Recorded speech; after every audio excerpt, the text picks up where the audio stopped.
بسم اللہ الرحمن الرحیم۔ ناظرین، پروگرام کرنٹ افیئر کے ساتھ آپ کا میزبان سید آصف علی ہمدانی حاضر خدمت ہے۔ ناظرین، آج کے جو دن کی دو تین بڑی اہم خبریں ہیں، ایک تو یہ ہے کہ پنجاب اسمبلی کے اندر ابھی تک جو ہے وہ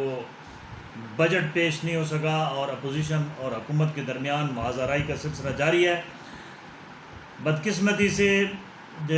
وزیر اعلیٰ حمزہ شہباز کے حلف اٹھانے سے لے کر اب تک تمام تنازعات جو پنجاب کی سطح کے ہیں وہ جاری و ساری ہیں، ان میں کہیں پہ بھی وہ تسلسل کے ساتھ جاری ہیں۔ پہلے ان کے بہت بڑا مسئلہ بنا رہا اوتھ کا، اور پھر جو ہے وہ یہاں سے جو ہے وہ اسپیکر گئے ہیں قومی اسمبلی کے، اور انہوں نے جا کے اوتھ لیا،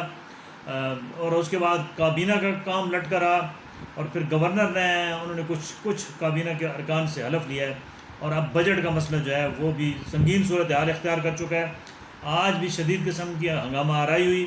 اور ایوان کے اندر مچھلی منڈی بنا رہا ایوان، اور بجٹ نہیں پیش ہو سکا۔ ابھی جو یہ اطلاعات ہیں کہ جی جو ڈپٹی اسپیکر ہے اس کا صوبائی اسمبلی کا، اس کے ذریعے یہ ٹرائی ماری جائے گی کہ بجٹ کسی طریقے سے پیش ہو جائے۔ پھر آگے بہت سارے پرابلمز آئیں گے، بجٹ پاس کرانے میں بھی حکومت کو شدید دشواریوں کا سامنا کرنا ہوگا، کیونکہ یہ معاذ آرائی کافی طول پکڑتی جا رہی ہے۔ اور آج تو سندھ اسمبلی کے اندر بھی یہی صورتحال دیکھنے کو ملی۔ آج سندھ اسمبلی کے بجٹ کے دوران بھی ہنگامہ آرائی ہوئی، ہاتھا پائی ہوئی، خواتین کے ساتھ بھی بدتمیزی کی گئی جو اراکین اسمبلی ہیں۔ ناظرین، یہ ہمارے سیاستدانوں کے جو تماشے ہیں، یہ پوری دنیا میں جگ ہنسائی ہماری ہو رہی ہے۔ ہر اسمبلی کے اندر، ہر فورم پہ یہ لڑ رہے ہیں۔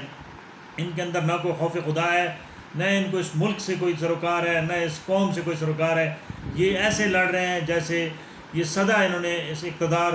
یا ان کرسیوں پہ رہنا ہے۔ یہ بڑا ایک المیہ ہے، اور یہ نہیں ہونا چاہیے پاکستان کے اندر، کم از کم بجٹ کے دوران۔ دوسرا ناظرین، بجٹ کا تھوڑا سا میں کمپیریزن آپ کو بتاؤں، وفاقی بجٹ کا یعنی حکومت پاکستان کے بجٹ کا اور بنگلہ دیش کے بجٹ کا، تو آپ پریشان ہو جائیں گے یہ سن کر کے بنگلہ دیش ایک ہم سے 1971 کے بعد آزاد ہوا، لیکن وہاں پہ جو ایک خطیر رقم 670 ارب روپے رکھے گئے ہیں صرف تعلیم کے لیے، اسی طریقے سے 700 ارب سے اوپر جو ہے وہ رکھے گئے ہیں بجٹ کے اندر صحت کے لیے، اور 460 ارب کے قریب جو ہے وہ دفاع کے لیے رکھے گئے ہیں۔ بدقسمتی سمجھیں کہ ہمارا بالکل الٹا ہے، ہمارا 1823 ارب روپے جو ہے وہ دفاع کے لیے ہے، اور ہمارا 6 ارب روپے جو ہے وہ تعلیم کے لیے ہے، اور 12 ارب روپے جو ہے وہ ہم نے صحت کے لیے رکھا ہے۔ تو نہ ہماری صحت ٹھیک ہونی ہے، نہ ہماری تعلیم ٹھیک ہونی ہے۔ یہ تو بات 200% شور ہے کہ یہ دونوں کام نہیں ہونے ہیں۔ اب اس ملک کا کیا بنے گا جب یہی جو کیونکہ قومیں بنتی ہیں تعلیم سے اور صحت سے، جو بنیادی سہولتیں ریاست کا کام ہے پہنچانا، وہ اگر نہیں مل رہی ہیں تو یہ کیسے ممکن ہے کہ ہم صحت مند معاشرہ پاکستان کا جو ہے وہ بنے گا، اور یہاں پہ تعلیم کے ریشو ہونے کی وجہ سے جہالت ختم ہوگی۔ اسی وجہ سے شاید یہی وجہ ہے کہ جہالت دن بدن بڑھ رہی ہے، لوگوں کے اندر عدم برداشت ہے، پھر مہنگائی بے روزگاری نے بیڑا غرق کر کے لوگوں کا رکھ دیا ہے، اور اب تو لوگ خودکشیوں پہ بھی مجبور ہیں، اور یہ آئے روز جو چوریاں ہیں، ڈکیتیاں ہیں، یہ لامتناہی سلسلہ شہروں کے اندر سے نکل کر اب دیہاتوں میں بھی پہنچ چکا ہے، کیونکہ ظاہری بات ہے بھوک افلاس کا مارا جو بندہ ہے وہ کچھ بھی کر سکتا ہے، وہ کسی کو مار بھی سکتا ہے، اور کسی سے کچھ جو اس کے پاس ہے وہ چھین بھی سکتا ہے۔ تو یہ ایک جب تک حکومت غربت کی ریشو کو کم نہیں کرے گی۔ آج ہمارے ایک وفاقی وزیر ہیں احسن اقبال صاحب، انہوں نے فرمایا ہے جی کہ چائے جو ہے وہ ہماری سالانہ 4 ارب روپے کی ہم چائے پی رہے ہیں، تو اس میں لوگ 2 کپ کے بجائے 1 کپ پی لیں۔ تو بہت سارے اس کے اوپر بھی شدید غم و غصے کا اظہار جو ہے وہ سوشل میڈیا پہ ہو رہا ہے۔ احسن اقبال صاحب، بات یہ ہے کہ چائے کا 1 کپ سے اب مسئلہ 2 سے 1 کپ سے مسئلہ نہیں سیدھا ہوگا۔ آپ اپنی جو ظفر موج ہے، جو آپ کے پاس اتنی بڑی بڑی مراعات سرکاری ہیں، وہ آپ واپس کریں۔ خدا کے لیے جتنے وزراء ہیں وہ اپنی گاڑیاں استعمال کریں، سرکاری فیول سرکاری گاڑیاں چھوڑ دیں۔ جتنے بیوروکریٹس ہیں ان کے پاس ذاتی گاڑیاں ہیں، انہوں نے اس ملک کو بہت کھایا ہے، وہ بھی چھوڑ دیں۔ 6 مہینے کے لیے یہی سمجھیں کہ وہ جہاد پہ نکلے ہیں اس ملک کی جو ڈائریکشن ہے اس کو ٹھیک کرنے کے لیے۔ تو یہ صرف ایک غریب کی چائے کے کپ سے جو ہے وہ مسئلہ سیدھا نہیں ہوگا۔ یہاں پہ سب کے جو عیاشیاں ہیں، جو بدماشیاں ہیں، چاہے وہ حکومتی ایوانوں میں ہو، چاہے وہ اپوزیشن ایوانوں میں ہو، چاہے وہ بیوروکریسی کے ایوان میں ہو، چاہے وہ اسٹیبلشمنٹ کے ایوان میں ہو، اس کو بند کرنا ہوگا، کیونکہ وہ سب سے بڑا بوجھ ہے۔ اشرافیہ جو ہے وہ اس ملک کا سب سے بڑا مسئلہ ہے۔ اس اشرافیہ نے اس ملک کا بیڑا غرق کر کے رکھ دیا ہے، اس پبلک کو گروی رکھ دیا ہے، اس پبلک کی خون پسینے کو چوس رہے ہیں، دیمک کی طرح اس کو چاٹ رہے ہیں، یہ اس جو قوم کے ارمان ہیں، اور اس کے اوپر توجہ دینی چاہیے، نہ کہ غریب کو کہیں کہ آپ اپنا جو ہے وہ روٹی ایک کر لیں۔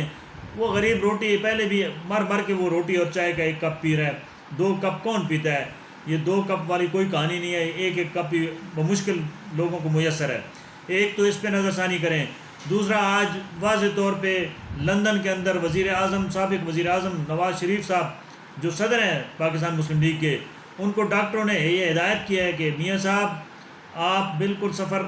سے پرہیز کریں، کیونکہ پاکستان آپ چلے گئے تو آپ کی جتنی ہماری محنت ہے یہ ضائع ہو جائے گی، کیونکہ وہاں پہ ابھی ایک اور کرونا کی لہر نئی قسم کی لندن کے اندر آئی ہے، تو اس کے اوپر بھی یہ ہے کہ وہ کہا جا رہا ہے کہ جی یہ مہربانی فرق میاں صاحب کو سفر سے منع کیا گیا ہے کہ وہ سفر نہ کریں۔ ناظرین، میاں صاحب کیونکہ ظاہری بات ہے میاں نواز شریف کو اس وقت سب سے زیادہ جو ہے وہ مشکلات کا سامنا ہے، کیونکہ حکومت کو بے روزگاری اور IMF کی کڑی شرائط کا سامنا ہے، کیونکہ نون لیگ کی حکومت ہے، وزیر اعظم نون لیگ کا ہے، تو آئندہ آنے والے الیکشن میں سب سے زیادہ جو پریشانی کا سامنا کرنا پڑے گا وہ نون لیگ کو کرنا پڑے گا، کیونکہ لوگوں کو اس بات سے کوئی سروکار نہیں ہے کہ آپ نے 5 مہینے حکومت کی ہے، 4 مہینے کی ہے، 1 سال کی ہے۔ بس لوگ تو کہتے ہیں کہ حکومت میں آئے ہیں تو اس قوم کے لیے کیا کیا ہے۔ ادھر روز نیا بحران کھڑا ہو رہا ہے، اور یہ بحرانوں کی جو ہے وہ